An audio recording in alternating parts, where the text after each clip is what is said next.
तो जैसा कि हम लोग पिछले कक्षा में पढ़े थे कि संज्ञा को जो है दो भागों में बांटा गया, एक प्राचीन मान्यता के आधार पर और दूसरा जो है कि आधुनिक मान्यता के आधार पर बांटा गया था।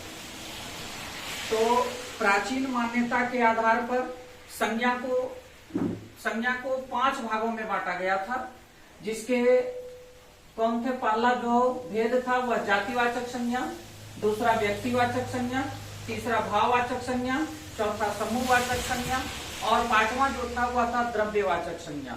तो इस प्रकार से हम लोगों ने देखा था कि संज्ञा को 2 भागों में बांटा। तो सबसे पहले हम लोग प्राचीन मान्यता के आधार पर संज्ञा के 5 भेद होते हैं, उस 5 भेद के बारे में जानते हैं। तो सबसे पहला जो इसका भेद होता है वह होता है जातिवाचक संज्ञा।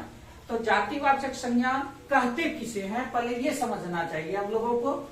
तो जिन संज्ञाओं से एक जाति के अंतर्गत आने वाले सभी व्यक्तियों, वस्तुओं या स्थानों का बोध होता है, जातिवाचक संज्ञाएं कहलाती है।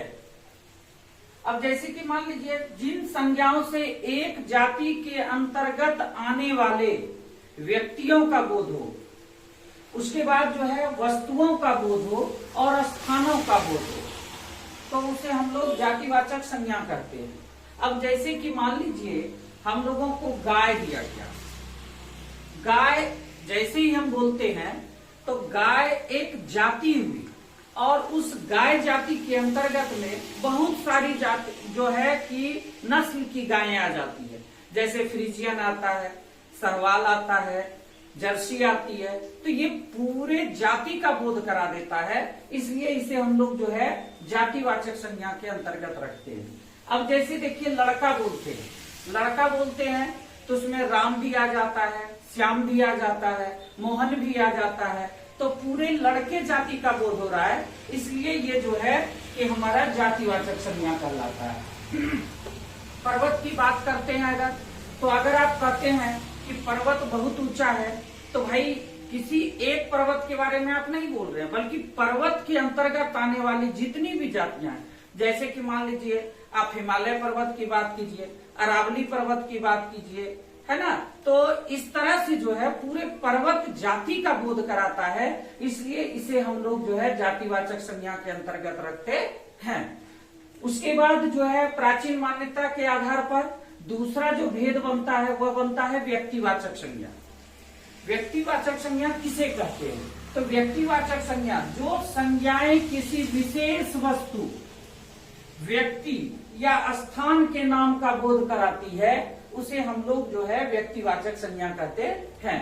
जैसे कि मान लीजिए राम कुमार, आपने बोला कि राम कुमार यहाँ आओ, तो जैसे ही आपने बोला कि राम कुमार यहाँ आओ, तो अगर वहां पर 50 बच्चे बैठे हैं, 50 जो है लोग बैठे हैं, तो उसमें से राम कुमार जो होगा वह उठ करके आपके पास आएगा। तो यह क्या हुआ कि किसी खास व्यक्ति को आपने पुकारा और खास व्यक्ति आपके पास आया, तो यह व्यक्तिवाचक संज्ञा के अंतर्गत आ गया।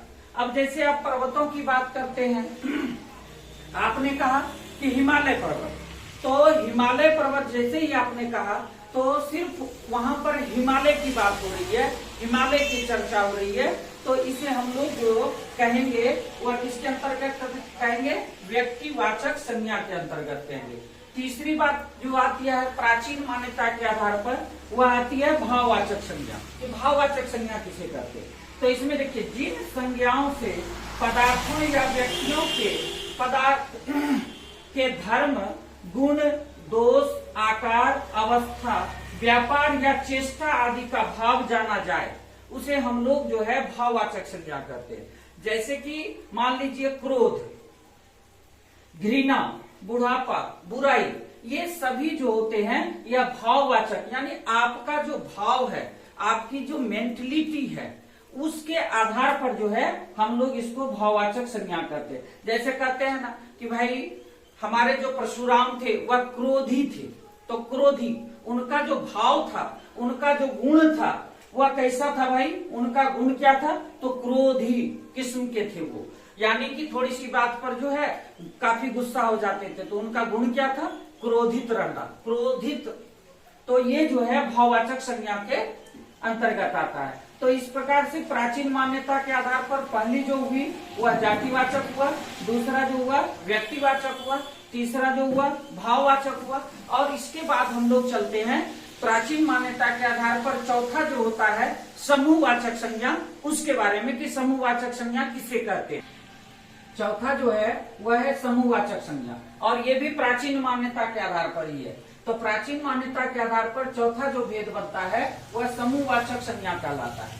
तो समूहवाचक संज्ञा किसे कहते हैं, तो जहां पर सभा, संघ, सेना, गुच्छा, गिरोह, झुंड, धर्म, ये वर्ग, परिवार आदि समूह का बोध होता है, तो यह समूह को प्रकट करने वाले जो संज्ञाएं शब्द होते हैं वह समूहवाचक संज्ञाओं के अंतर्गत आते हैं। जैसे कि मान लीजिए समुदाय का बोध कराती है।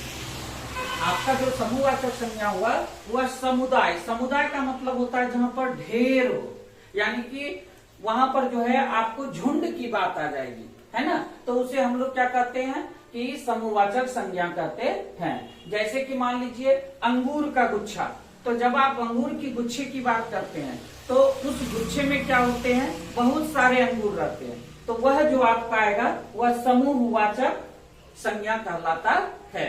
ठीक है। अब जैसे डाकुओं का गिरोह, तो डाकू जो है गिरोह, गिरोह का मतलब हो गया वहां पर ढेरों, ढेर सारे डाकू जो है एक ही जगह पर जब जमा होते हैं तो वो गिरोह बनता है, तो वह होता है समूहवाचक संज्ञा के अंतर्गत। अब पांचवा जो भेद आता है वह आता है द्रव्यवाचक